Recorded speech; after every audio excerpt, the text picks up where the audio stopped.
Hi, I'm Dr. Bertice Berry, and I want to tell you a story.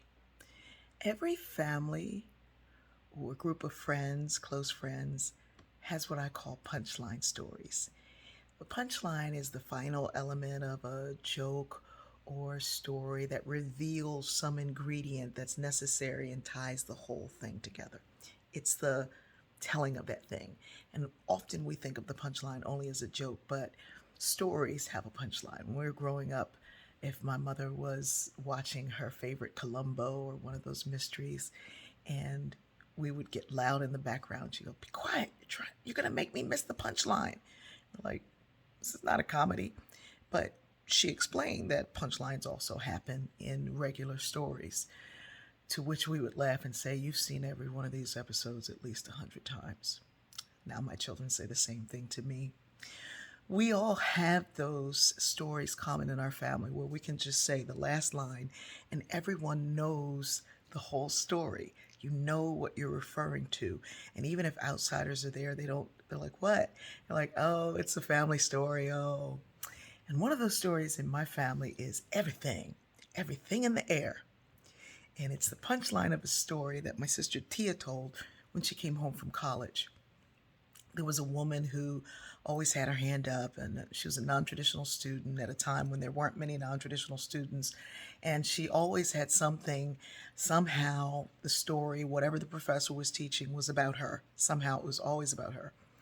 And it was a environmental science class, and the professor was talking about the level of impurities in the air, and this woman raised her hand, and the whole class is like, "Oh, here she goes." And so the professor's like, "Okay." And, he's kind of like ready for this and accustomed to it. And he says, "Yes." And she says, "My daughter has allergies." And he's like, "Okay, let me go with this. What is she allergic to?" And she says, everything in the air." And so when my family tells a story and someone turns that story into them, about them, we say, everything in the air. All stories connect us.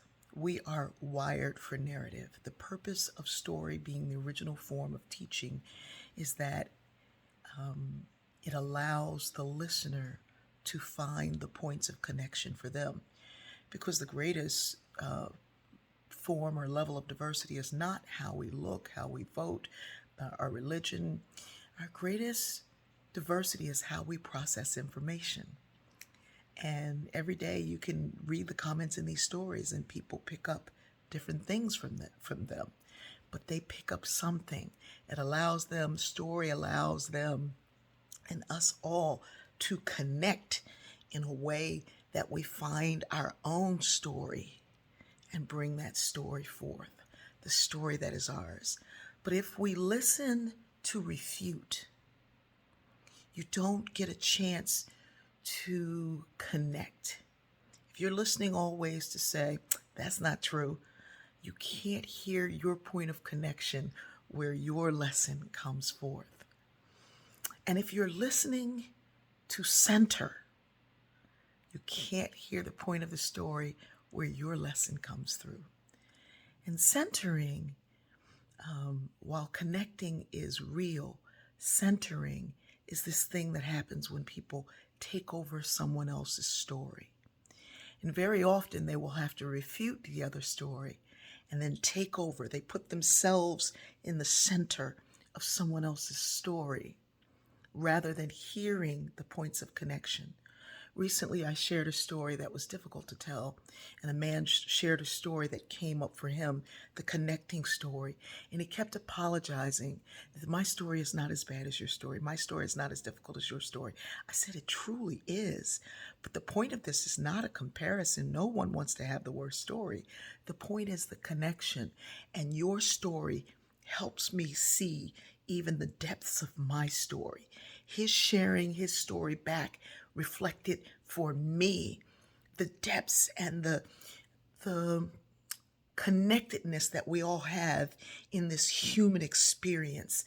And as difficult as my story was, hearing his story said this is a bigger story and one that together we can solve. But when you center yourself in my story, you don't get to hear your story. You don't get to find the point of connection because you're constantly trying to take over. I've said this before. When I was a kid, a teacher asked me if I could get rid of anything, what would it be? If I could wave a wand and change anything, I said I'd get rid of better and worse. Because I think sometimes we're listening to the story not to find our point of connection, but sometimes to find out where ours is better.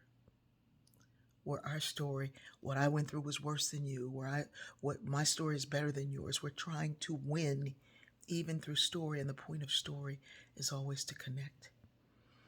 There are so many beautiful, beautiful storytellers, but there are even more story listeners who have become capable of finding those points of connection so that we can see that my experience is the human experience, and together we can find solutions for the ills of those who are coming after us and ways to celebrate the ancestors who came before us. I love you. Keep connecting.